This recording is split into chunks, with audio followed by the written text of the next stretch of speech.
Sir ये JavaScript अलग है, हैं? ये अलग है यस, अभी मैं एक्सप्लेन करता हूँ। एंगुलर जावास्क्रिप्ट, सर, जैसे जेस नोड हाँ ये सारे अलग होते हैं, ठीक है। तो एंगुलर जावास्क्रिप्ट, अभी क्या होता है, किसने इसका नाम सुना है? सर। क्या होता है sir angular JavaScript?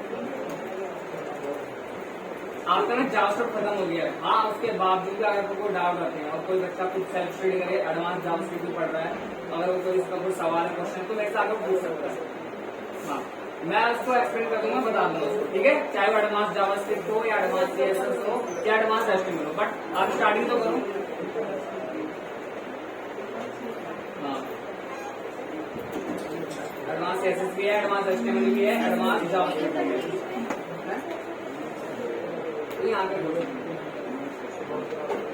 What is angular JavaScript? अगर इसको एक लाइन में डिफाइन करो ना, वैसे तो इसकी डेफिनेशन बहुत बड़ी है, लेकिन इसको अगर एक लाइन में डिफाइन करूं तो angular JavaScript is a JavaScript framework.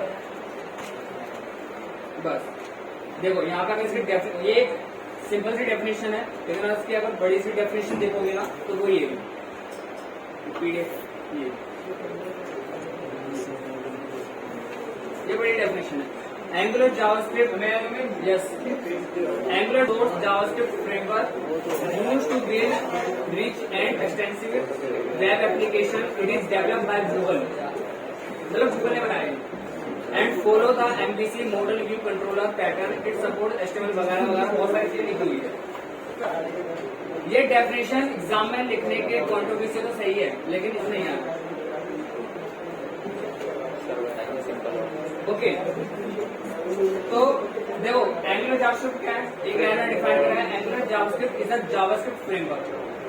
लेकिन यहां से ना एक क्वेश्चन और निकल के आता है, व्हाट इज फ्रेमवर्क? अब फ्रेमवर्क क्या होता है, इसको ना कॉमन एग्जाम्पल से समझते हैं। लेट्स सपोज आपको भूख लगी है, ठीक है, और आपको पिज्जा खाना है, ठीक है। लेट्स सपोज आपको भूख लगी और आपको पिज्जा खाना है। नहीं, पहले आप क्या करो, मार्केट जाओ, मार्केट जाकर जितने भी पिज्जा बनाने के लिए सामान चाहिए होते हैं, है ना, इंग्रेडिएंट चाहिए होते हैं, वो जाके खरीद लो और खुद पिज्जा बनाओ, घर पे खुद पिज्जा बनाओ। एक तरीका ये है, और दूसरा तरीका ये है कि आप क्या करो, ऑनलाइन किसी वेबसाइट पे जाओ, डोमिनोज पे चले जाओ, पिज्जा हट पे चले जाओ, और वहां पे जाकर जो आपको पिज्जा चाहिए वो ऑर्डर कर दो और वो पिज्जा आपको बना बनाया वहां पे मिल जाएगा, ठीक है। दुकान से हाँ, वहां जाके बता सकते हैं, ठीक है, बट वहां पे बना बनाया कभी मिलेगी, आपको मेहनत नहीं करनी पड़ेगी, है ना। तो ये दो तरीके हो गए, या तो ऑर्डर कर लो या मार्केट में जाके इंग्रेडिएंट ले आओ, खुद बनाओ पिज्जा, है ना। अब पहले वाले में क्या प्रॉब्लम है, पहले वाले में ये है कि हो सकता है कि आप बनाना तो पिज्जा चाहो, बट पिज्जा नाम में कुछ और ही बन जाए, ठीक है ना, खराब हो जाए, और उसमें आपकी मेहनत भी ज्यादा लगेगी, हो सकता है आपके पैसे ज्यादा भी खर्च हो जाए, जितना आप ऑर्डर करोगे उससे महंगा ही पड़ जाए, सारी चीजों से महंगी पड़ जाए। लेकिन अगर आप वो पिज्जा ऑर्डर करोगे ना तो आपको सस्ता पड़ सकता है, और आपको कोई मेहनत नहीं करनी, बस आपको थोड़े से पैसे जाएंगे, पिज्जा आपके घर पर आ जाएगा और आप उसको आराम से एंजॉय कर सकते हो, राइट। वैसे ही अब यहाँ इसके कॉन्ट्रीब्यूशन समझते हैं। जावास्क्रिप्ट का इस्तेमाल करके आप क्या करते हो, अपने वेबसाइट में फंक्शनैलिटी ऐड करते हो, है ना, अपने वेबसाइट में बिहेवियर सेट करते हो। जैसे अभी हमने एक बिहेवियर सेट करा था, याद होगा, हम थीम चेंज कर देते, बटन पर क्लिक करा तो हमारी वेबसाइट का थीम चेंज हो रही थी, है ना, ये वेबसाइट का बिहेवियर से चेंज हो रहा है। हमने क्या करा था, एक इमोजी बनाया था भाई, सैड इमोजी भी क्लिक करा तो सैड इमोजी आ गई, और हैप्पी इमोजी भी क्लिक करा तो हैप्पी इमोजी आ गई। तो यहाँ पे हमने बिहेवियर सेट करा वेबसाइट का, और इसके लिए आपको कोड लिखना पड़ा था, चाहे वो थीम चेंज करने के लिए हो, चाहे वो इमोजी चेंज करने के लिए, कोड लिखना पड़ा था। और ये तो छोटे छोटे टास्क थे, लेकिन अगर आप एक बड़ी वेबसाइट बनाओगे ना तो वहां पे आपको कोई पर्टिकुलर टास्क परफॉर्म करने के लिए आपको बड़ी बड़ी कोडिंग करनी पड़ेगी, तो आपकी मेहनत लगेगी। लेकिन ना इसका सोल्यूशन है, इसका सोल्यूशन क्या है, इसका सोल्यूशन है फ्रेमवर्क। फ्रेमवर्क में ना क्या होगा, आपके लिए सारी कोडिंग पहले से ही मौजूद होगी, सारी कोडिंग, बस आपको क्या करना है, उस कोडिंग को अपनी वेबसाइट में इस्तेमाल कर लेना है। तो आपको स्टार्टिंग से कोड लिखने की जरूरत नहीं है। अब जैसे आप जावास्क्रिप्ट पढ़ रहे हो, तो आपने जावास्क्रिप्ट पढ़ते वक्त कैलकुलेटर बनाया, आपसे पहले भी जितने लोग पढ़ रहे हैं वो, अगर यहाँ पे डेफिनेशन लिखे तो यहाँ लिख सकते हैं हम, अब फ्रेमवर्क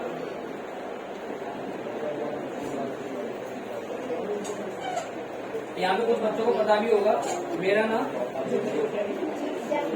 हाँ मेरा इंस्टाग्राम पे पेज है, इंस्टाग्राम पे मेरा पेज है जेंगो हाँ ये फ्रेमवर्क है पाइथन का। आप पाइथन पढ़ोगे तो पाइथन का भी एक फ्रेमवर्क है जेंगो, ठीक है। अभी आप जावास्क्रिप्ट पढ़ रहे हो तो जावास्क्रिप्ट का जो फ्रेमवर्क है वो है एंगुलर।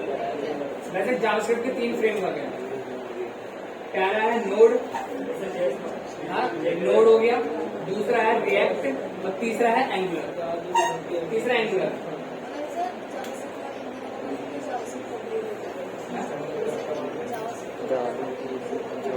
तीनों से एक पढ़ा, तीनों से आपको एक फ्रेमवर्क पढ़ना है। आप रिएक्ट पढ़ लोगे तो आपको एंगुलर पढ़ने की जरूरत है, एंगुलर पढ़ लोगे तो फिर रिएक्ट और नोड पढ़ने की आपको जरूरत नहीं, एक पढ़ना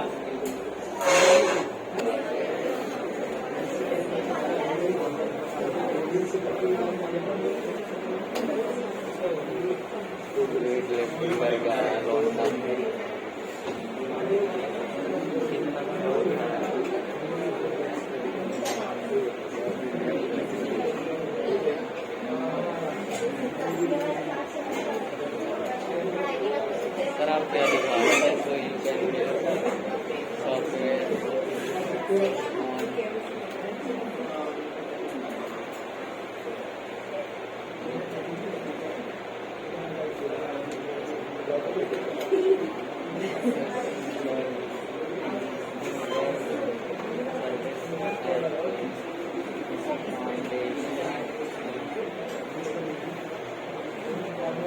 फाउंडेशन का मतलब क्या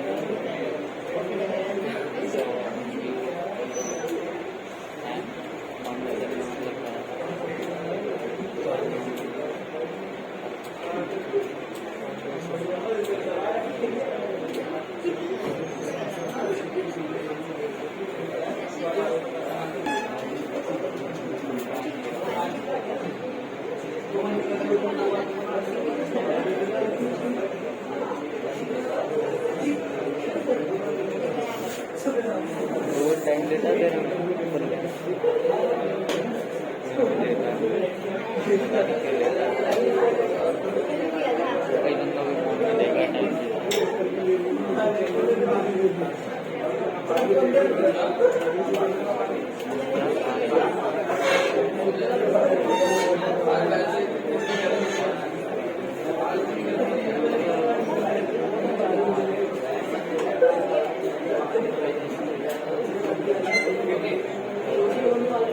तो यहाँ पे ना मैंने एक फ्रेमवर्क की डेफिनेशन लिखवा दी है, ठीक है। अब ना हर प्रोग्रामिंग लैंग्वेज के एक फ्रेमवर्क होते हैं, जैसे मैंने बताया जावास्क्रिप्ट की बात कर रहे हैं तो उसके 3 फ्रेमवर्क है, नोड.js, एंगुलर.js प्लस आपका होता है यहाँ रिएक्ट। आप तीनों में से कोई भी पढ़ लो, ठीक है। देखो तीनों सिमिलर है, बस थोड़ा सा काम करने का जो तरीका है वो थोड़ा सा अलग होगा, थोड़े में कोड ज्यादा होंगे, थोड़े में कोड कम होंगे। सबसे जो पॉपुलर अभी चल रहा है ना वो चल रहा है रिएक्ट। यस रिएक्ट आपका वो ज्यादा पॉपुलर चल रहा है, वो इसलिए एंगुलर बनाया गूगल ने और रिएक्ट बनाया फेसबुक ने। रिएक्ट जावास्क्रिप्ट का एक फ्रेमवर्क है वो फेसबुक ने बनाया, बट आप एंगुलर सीख लो, रिएक्ट सीखना आपके लिए बहुत आसान हो जाएगा क्योंकि सेम ही है। अब जैसे आप प्रोग्रामिंग लैंग्वेज सीख रहे हो, जब आप पाइथन पढ़ोगे ना तो आपके लिए बहुत इजी पड़ेगा क्योंकि आपने ऑलरेडी सारी चीजें सीखते आ रहे हैं। तो फ्रेमवर्क समझ आ गया, किसी को डाउट है? नहीं, फ्रेमवर्क आपके ऐसी एक फाइल होती है जिसके अंदर पहले से कोडिंग होती है, बस आप उस कोडिंग को अपने काम के अकॉर्डिंग इस्तेमाल कर लेते हो। आपको स्टार्टिंग से लिखने की जरूरत नहीं होती सारी कोडिंग, ठीक है ना। एंगुलर के ना कई सारे वर्जन आए हैं,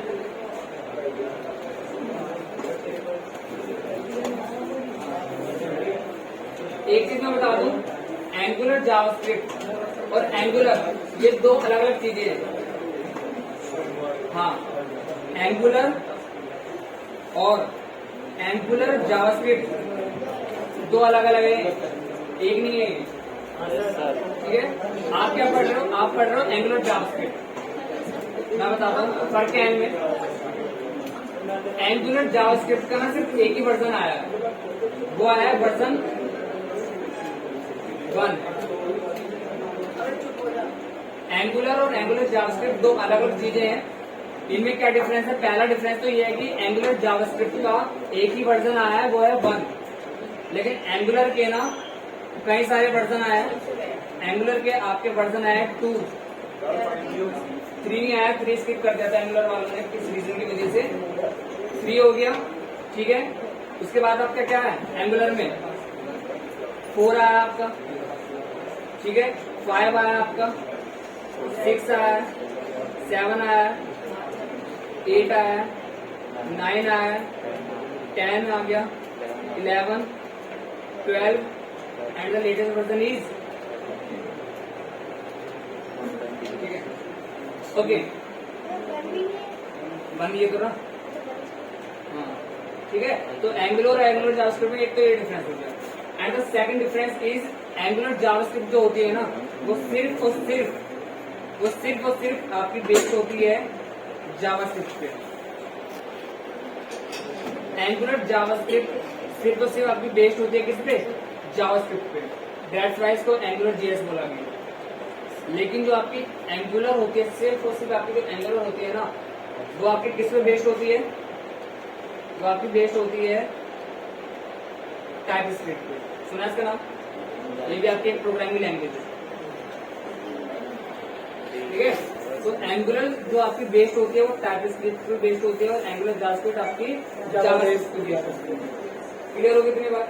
ये डिफरेंस है इनके बीच में, ठीक है। और हम एंगुलर जावास्क्रिप्ट पढ़ रहे हैं, ना कि हम एंगुलर पढ़ रहे हैं, ठीक है ना। हम एंगुलर जावास्क्रिप्ट पढ़ रहे हैं, आपको बताया भी, ठीक है, ओके।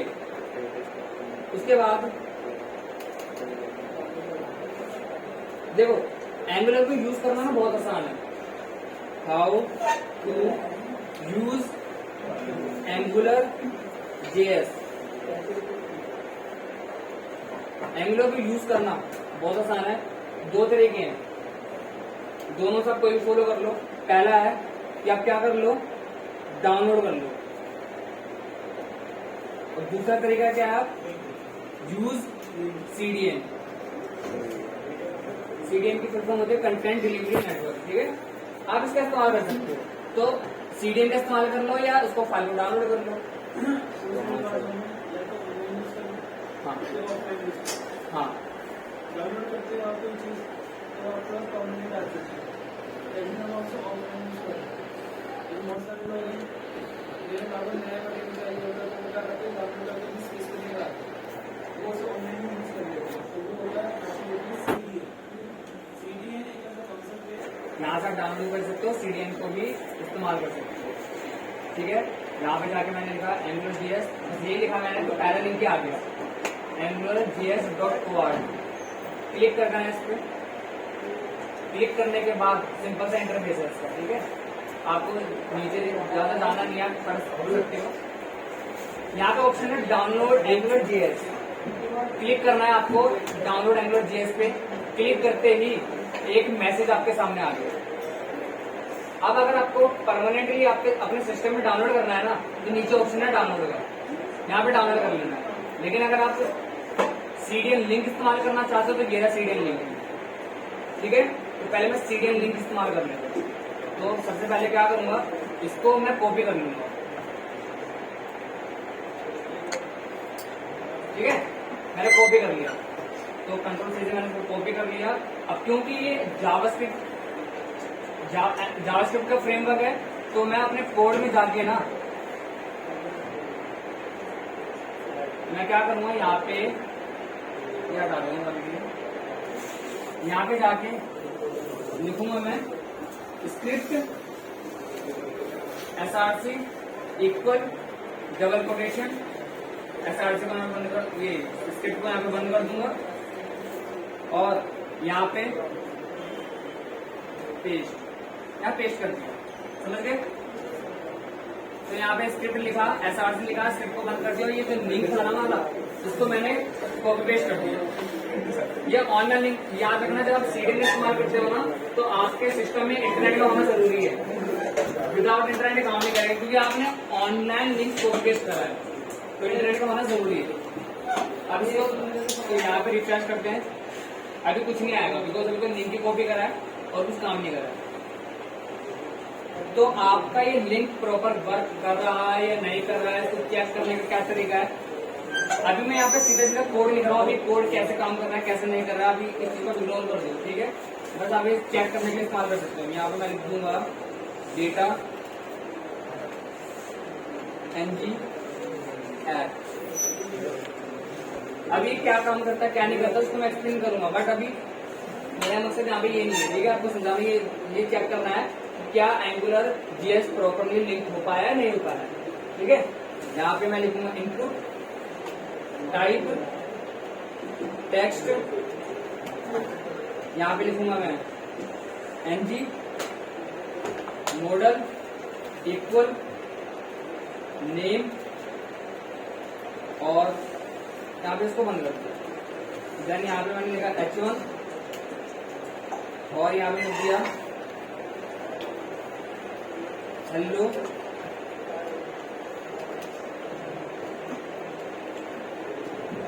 नेम,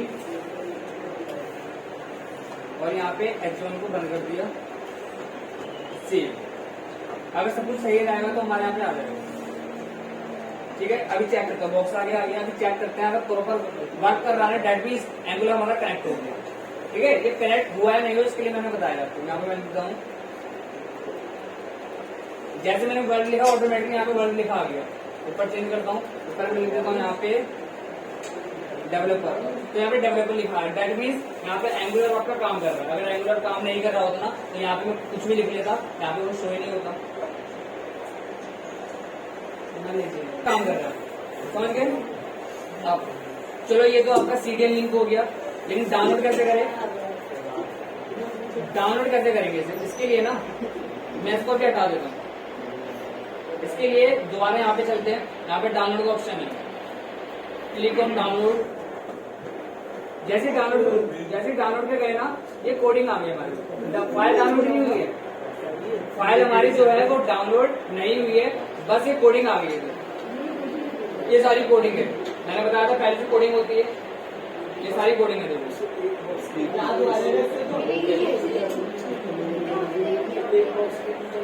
देखो अभी याद हो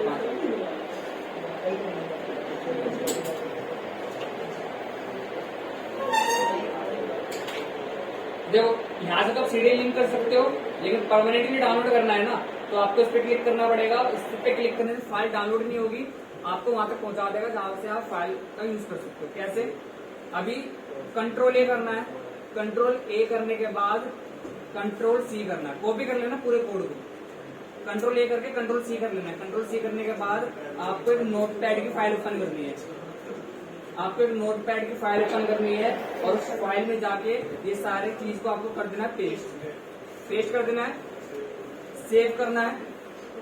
जहां पे सेव करना चाहता हूँ मैं डेस्कटॉप पे सेव करना चाहता हूँ, और इसका एक नाम देना, और याद रखना नाम ये देना, ये यहाँ तक angular.mint.js नाम ये देना, ठीक है। तो इसको मैंने कॉपी कर लिया इस नाम को, और नाम को कॉपी करने के बाद यहाँ पे इस नाम को मैंने यहाँ पे कर दिया पेस्ट, ठीक है।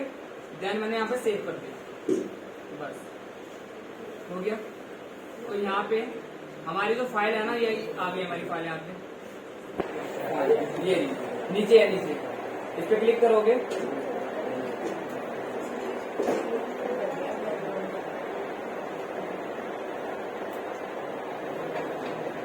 तो यही आपकी सारी कोडिंग जो हमने कॉपी पेस्ट कर रही थी, है ना, ये आपकी सारी कोडिंग जो हमने कॉपी पेस्ट कर दी है। अब चलते हैं अपने वापस एस्टिमेट को उसमें। अब यहाँ पे पूरा लिंक देने की जरूरत नहीं है, आपको सिर्फ क्या देना है, उस फाइल का नाम देना है। जब आप डाउनलोड कर लोगे ना तो भले ही आपके सिस्टम में इंटरनेट नहीं है तभी प्रॉपर वर्क करेगा, तो डाउनलोड कर लिया आपने। यहाँ पे क्या करना है, ये लिख देना है, बस नाम लिख देना फाइल का, देन सेव करा, सेव करने के बाद यहाँ पे करते हैं रिफ्रेश। अब चेक करते हैं अगर ये ऑफलाइन वाला भी हमारा प्रॉपर कनेक्ट हो गया ना हमारे फाइल से, तो यहाँ पर लिखते ही हमारे यहाँ पे आ जाएगा, आ गया, ठीक है, यहाँ पे हमारा आ गया, ठीक है ना। ओके, तो क्या आपको ये समझ में आ गया कि कैसे डाउनलोड करके फाइल का इस्तेमाल करते हैं, कैसे सीडीएम का इस्तेमाल करते हैं? कोई डाउट है किसी को? है तो बताओ, मैं दोबारा एक्सप्लेन करता हूँ। जो कोडिंग मैंने करी, हाँ ये देखो, इसको मैंने एक्सप्लेन करूंगा, लेकिन फिर भी अभी इसके समझ लो आप क्या कर रहे हो। ये लिखने से ना आपने ये बता दिया कि आप एक ऐप बना रहे हो, आपके लिए ऐप का स्टार्टिंग पॉइंट है। इसका मतलब सिर्फ होता है कि आपने एक ऐप को बनाना क्या कर दिया, शुरू कर दिया। इसका सिर्फ उतना मतलब है, ठीक है। इसका मतलब क्या, आपने एक मॉडल बनाया, मैं इसको एक्सप्लेन करूंगा आगे, बस ये तो अभी मैंने चेक करने के बताया। तो यहाँ पे आपने एक मॉडल बना दिया, वो मॉडल में एक क्या नाम दे दिया, एक वेरिएबल बना दिया, वेरिएबल का नाम क्या रखा, नेम। अब यूजर जब भी कोई इस बॉक्स में, इनपुट बॉक्स में टेक्स्ट डालेगा ना, तो टेक्स्ट कहाँ पर आ जाएगा, इस नेम के अंदर आ जाएगा, क्योंकि वेरिएबल है, इस नेम के अंदर आ जाएगा। और वो नेम सीधा उठकर किसके अंदर आ जाएगा, हेलो के आगे इसके अंदर आ जाएगा। इसको मैं और अच्छे से अगली क्लास में एक्सप्लेन करूंगा। अभी तो सिर्फ आप मैं समझा रहा हूँ कि इसको यूज कैसे करते हैं, कनेक्ट कैसे करते हैं CDN को उसको। तो अभी आप क्या करो, पहले तो उसकी पिक्चर ले लो, ठीक है, ताकि आप